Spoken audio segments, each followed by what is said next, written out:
Je m'appelle Clément Marcoux. Salut à tous les amis, aujourd'hui on se retrouve pour une vidéo de pronostic. Ouais. Alors, donc là on va pronostiquer Cyril Gane et Francis Ngannou. Pour ceux qui ne connaissent pas, moi c'est Clément Marcoux. J'ai eu la chance de combattre dans toutes les disciplines. J'ai passé un DES et une maîtrise à l'INSEP. Fred, il a combattu en MMA, il est vaincu en MMA, il a combattu le jiu-jitsu à l'âge de 15 ans. Il est de formation, il est ingénieur en génie civil et on est propriétaire du FMC Performance Center. Donc comme d'habitude, on n'est jamais d'accord sur les pronostics. Et surtout sur ce combat-là, parce que je pense que tout le monde a raison sur ce combat. Et on va vous livrer au cours de cette vidéo, en fait, notre analyse de ce combat. Donc d'abord, moi, je vais parler des points forts. Pour moi, vraiment la clé des deux. Pour moi, déjà, au niveau physique, franchement, c'est deux monstres. Hein. On a fait leur analyse, il y en a un, il fait 210 cm d'envergure, l'autre 206, mais bon, ils font à peu près ça entre 113 et 118 kilos les deux. Bon bref, moi je les ai rencontrés les deux, je peux vous dire c'est des monstres physiquement, il n'y a aucune différence selon les voix torse nu, c'est des bêtes. Hein. Il y en a un que son vraiment plus gros atout, c'est la puissance brute, c'est Francis. Et une autre chose que je mets et que pas beaucoup de gens parlent, c'est sa capacité à encaisser des coups aussi, voilà. Et les deux points forts pour moi de Cyril, c'est son fight IQ qui est incroyable, qu'on n'a jamais vu, et cette agilité. D'accord, cette agilité que je mets avec le fight IQ. Et le deuxième point fort, c'est son cardio de malade. Pour un poids lourd, c'est quasiment du jamais vu, à part Velasquez peut-être à l'époque. Mais Cyril a un cardio, une condition physique incroyable. Et Francis, lui, a cette puissance brute qu'on lui connaît. Et donc, plus ça va durer, plus ça devrait aller dans le sens de Cyril. Et moins ça va durer, et là on va tous être en alerte, surtout sur le premier round. Plus ça peut être compliqué pour Cyril s'il ne faut pas qu'il se fasse toucher par Francis. Qu'est-ce que ça me pense? Alors, pour moi, je vais vous donner l'analyse de Francis, comment il met les KO et pourquoi je pense qu'il va mettre KO Cyril Gane. Donc, il y a trois types de KO que Francis met.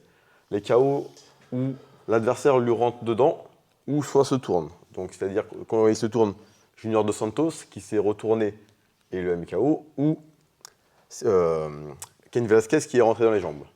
Je ne pense pas que Cyril va rentrer dans les jambes de Francis. Donc du coup, ce KO-là, on ne le verra pas. Par contre, ce qui fait beaucoup, par contre ça il le fait intelligemment, quand il se fait attraper la jambe, souvent pour retirer la jambe, il se tourne, et on a vu Derek Lewis le courir derrière, et là où il était intelligent Cyril, c'est qu'il s'est protégé et il a couru. Il n'est pas resté statique comme Junior Dos Santos.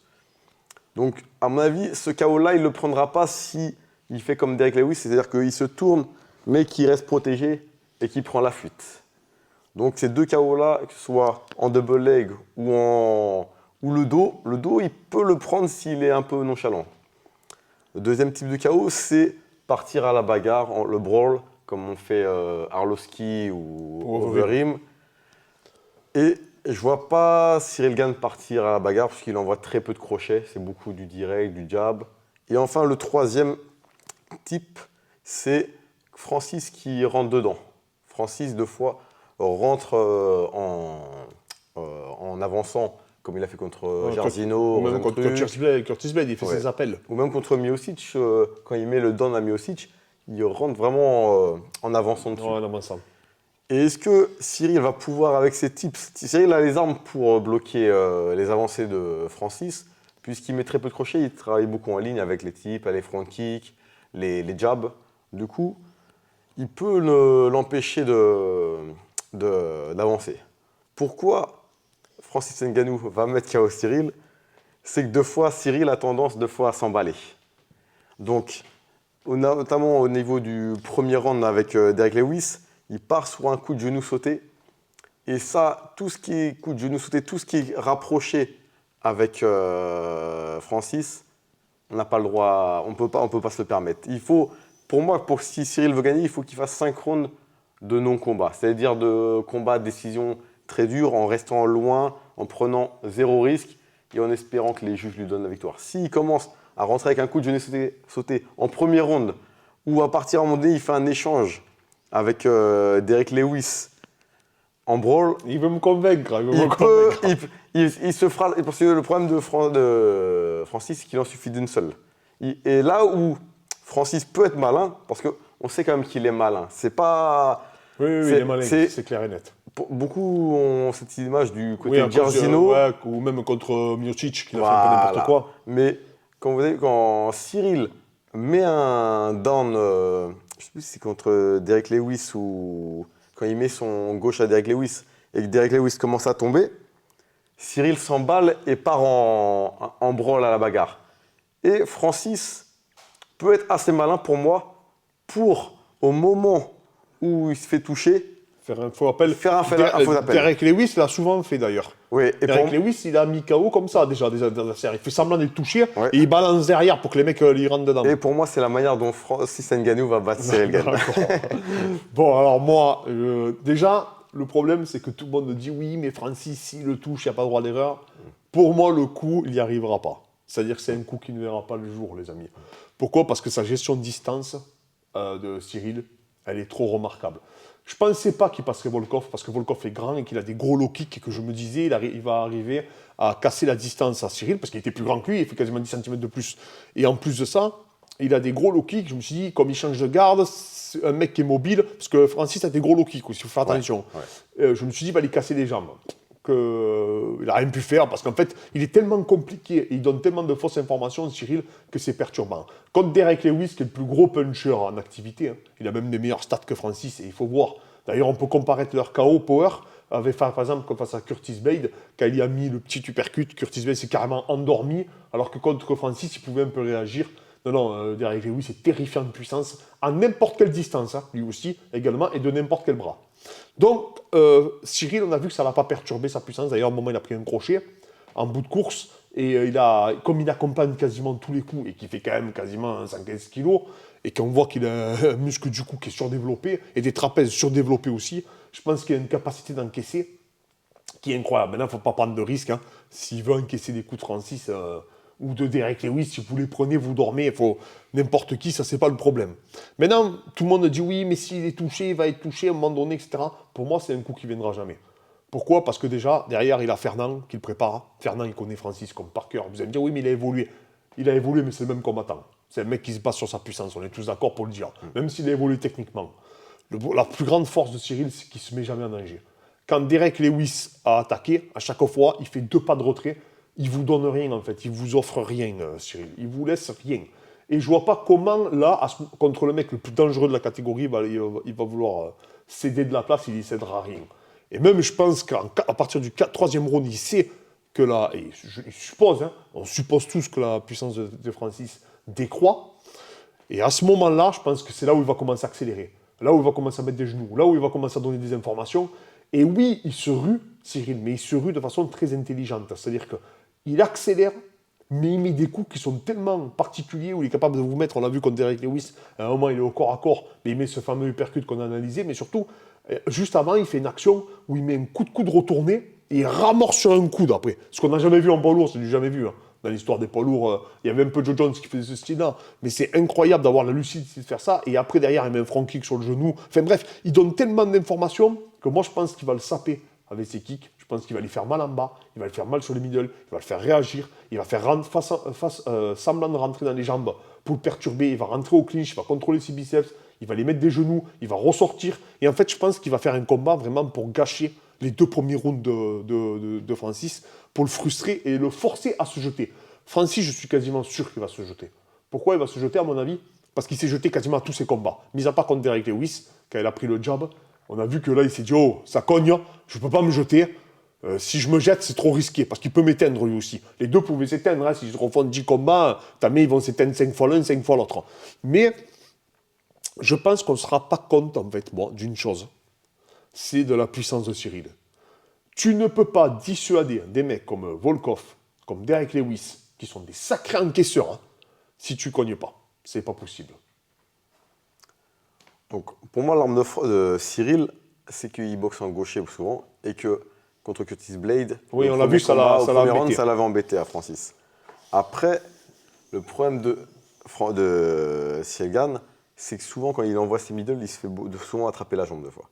Et quand il se fait attraper la jambe, il y a un petit flottement. Oui, il y a un petit flottement. Ça peut être risqué, surtout contre quelqu'un comme Francis Ngannou, qui peut amorcer derrière.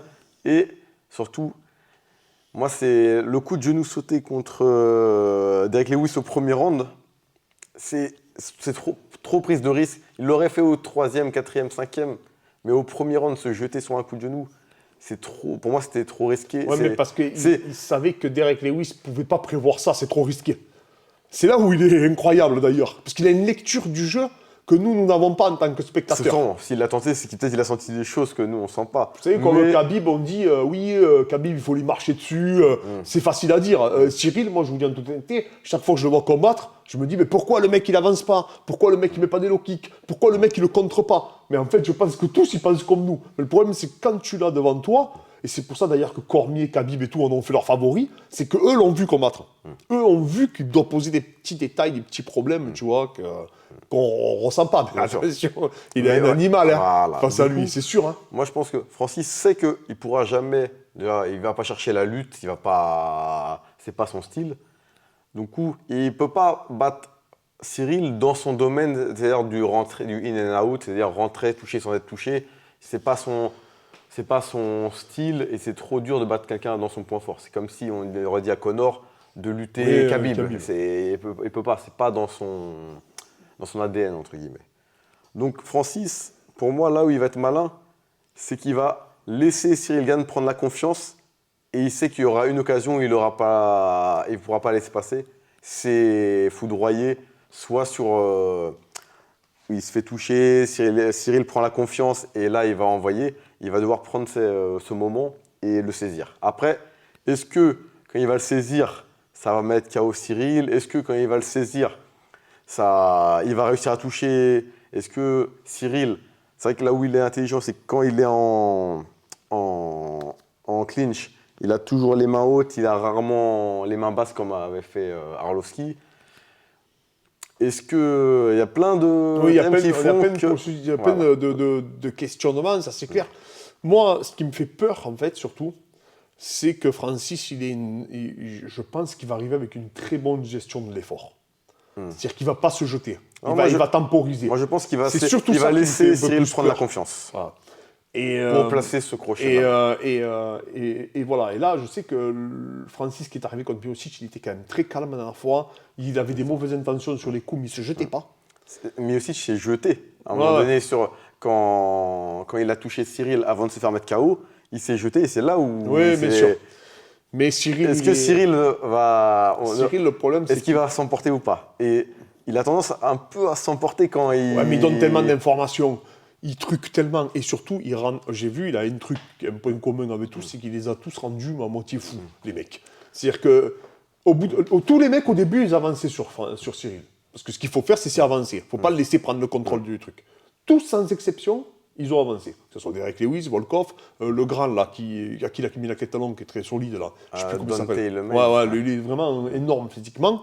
Donc, en fait, ils ont tous essayé d'avancer sur lui. Le problème, c'est qu'au bout d'un moment, comme il te met tout le temps dans le vide et qu'il part de partout, mais où tu t'épuises à le suivre, parce que c'est compliqué, il n'est pas très mobile, Francis. Et les autres non plus ne sont pas très mobiles. Donc, en fait, comme lui, c'est sa spécialité de tourner, bouger, refancher, changer de garde et t'embrouiller, l'esprit, eh bien, au bout d'un moment, tu l'aspires. T'as pas de solution, parce que lui marcher dessus, c'est compliqué de marcher dessus. Tous les mecs qui ont essayé, ils n'y arrivent pas parce qu'ils changent de garde, ils partent, ils changent d'angle, ils mettent des frontières dans les genoux. Vous fait rentrer dans sa danse et sans prendre, entre guillemets, de risque, puisqu'il a toujours des coups qui lui font garder la distance, que ce soit les tips, que ce soit les front kicks, que ce soit les jabs. Et plus rapide et plus agile que ses adversaires. Exactement. Il bouge comme un léger. Les autres, c'est des poids lourds. Est-ce que Francis va rentrer dans cette danse? C'est ça. Est-ce que lui... Voilà. Est-ce qu'il va réussir à faire abstraction et juste attendre le bon moment? Parce que c'est dur de faire danser quelqu'un qui veut pas. Qui veut pas. Moi aussi, une autre interrogation que j'ai, c'est est-ce qu'on va pas avoir un combat ultra ennuyeux? Parce que je pense que Cyril tape très fort. C'est pas un puncher, mais c'est un destructeur, un peu comme Tony Ferguson et tout. Des mecs qui fait mal. Ouais. Tu le vois parce que Derrick Lewis, il a grimacé plusieurs fois sur ses jabs. Il a dit. Il a fait croire que c'était un époque, alors que c'était pas l'époque, il était un jab. Ouais. Et Volkov, pareil. Volkov, il a dit que ça tapait très fort. On ne se rendait pas forcément compte de ces petits front kicks, de ces petites merdes qu'il met, mais apparemment, c'est très ennuyeux. Et il met beaucoup de jabs au corps aussi. Apparemment, ça vous ponctionne votre énergie. Et comme il est tout le temps actif, il te force à être toujours un peu actif. Et le fait de te rester concentré, tu sais aussi bien que moi, ça consomme énormément d'énergie. Le truc qu'il y a, c'est que moi, je suis quasiment sûr, parce que tous ces combats vont dans ce sens, Francis a toujours perdu patience. Il n'y a pas un match où il n'a pas perdu patience, mis à part contre le Derek Lewis, parce qu'il n'avait pas le choix là, à ce moment-là. Mais en fait, il a toujours perdu patience. Même contre Miocic, on le voit, je ne sais pas si vous vous rappelez, juste avant de le mettre KO, il prend une sacrée contre, Francis. Parce qu'il perd patience, il veut le descendre, il en a marre. Et là, je pense que oui, le premier round, il va temporiser, il va faire un super premier round, à mon avis. Mais au bout d'un moment, il va se dire « Ah, il faut que j'accélère ». Et le fait qu'il sait aussi qu'il encaisse, est-ce qu'il ne va pas prendre un peu trop de risques, etc. Moi, en fait, les points forts et les points faibles de chacun sont... En fait, on a tous les deux raison, c'est ça le problème. C'est que Francis, il peut l'éteindre à tout moment. Ouais. En plus, il encaisse. Là, il n'y a que le jour J où on le saura. Il n'y a que le jour J où on le saura. Cyril, il a toutes les armes pour le battre, mais Francis aussi a les armes. Ouais. Donc en fait, le problème, c'est que sportivement parlant, j'ai pas le souvenir. Après, est-ce que Cyril va s'emballer? On ne sait pas. J'ai pas le souvenir d'un combat où c'est très difficile de se prononcer, parce que tout le monde a raison, en fait, au final. Oui, franchement, Cyril peut faire une masterclass. Si Cyril fait une masterclass, ça ne surprendra personne. Comme Francis peut l'éteindre au premier round, théoriquement. Mais mis à part, je te dis franchement, mis à part un Lucky Punch, un coup, il sort au clinch, ça sort, bam, il le crochette, l'autre il tombe, je ne vois pas Francis détruire Cyril. C'est ça que je veux dire. Je ne vois pas Francis dominer les débats. C'est-à-dire, bam, toucher, faire mal, détruire et petit à petit, au bout d'un moment, le connecter. Moi, ça, franchement, je ne le vois pas. Je pense que Cyril va esquiver quasiment tout ce qu'il va lui proposer. Et peut-être, oui, effectivement, gagner dans une décision aussi, un peu... Mais je pense que Cyril va s'emballer pour le finir, parce qu'il y aura le public, ce sera pour le titre. Oui, il a été très agressif contre Derek Lewis. Contre Derek Lewis, il a été très agressif. Et il s'expose au contre. Et il suffit d'un contre. Je suis d'accord, mais on disait pareil de Lewis, il s'est exposé au contre, mais il a quand même fait une masterclass qui est incroyable, tu vois. Ouais. Contre le plus gros puncher de la catégorie. Donc, qui est équivalent à Francis Ngannou, nous tous d'accord pour dire que Derek Lewis tape aussi fort que Francis. Les deux, il n'y a pas un qui tape plus fort que l'autre, en réalité. Mais là, ils ont des styles différents. Après, la boxe de Francis est quand même plus belle, plus... Moi, elle me fait plus peur, la boxe de Francis, en tout cas que... Voilà. Et en fait, je compare souvent ce combat à ce que je dis tout le temps. C'est... en fait, moi, je compare Tyson contre Tyson Fury. C'est-à-dire que j'aurais plus peur de rentrer dans un combat contre Francis, moi, en tant qu'humain, j'aurais plus peur d'affronter Francis que Cyril, mais comme j'aurais plus peur d'affronter Tyson que Tyson Fury. Voilà, parce que j'aurais peur pour ma vie, en fait, leur apogée. Mais je pense qu'objectivement, Tyson Fury aurait battu Tyson, même à son grand apogée, parce que c'est techniquement qu'il aurait battu. Là, je pense que Cyril a les armes pour battre Francis. Il a les armes pour prendre quasiment tous les rounds, même d'un petit point. Je pense qu'il peut les prendre. En plus, j'ai l'impression que les juges... Ils sont très favorables au style de Cyril. J'ai vraiment l'impression que ça va toujours dans son sens. Même il y a des rounds qui étaient un peu serrés avec Volkov, ils les ont donné largement à Cyril. C'est parce que, après, peut-être qu'on ne le juge pas de la même manière quand on le voit sur place. Parce que nous, on n'entend pas les impacts. Mais j'ai juste peur que ce combat soit... J'espère que ce ne sera pas ennuyeux. Que ce ne sera pas un no-match et une partie d'échec. Ce qui a tout intérêt, Cyril. À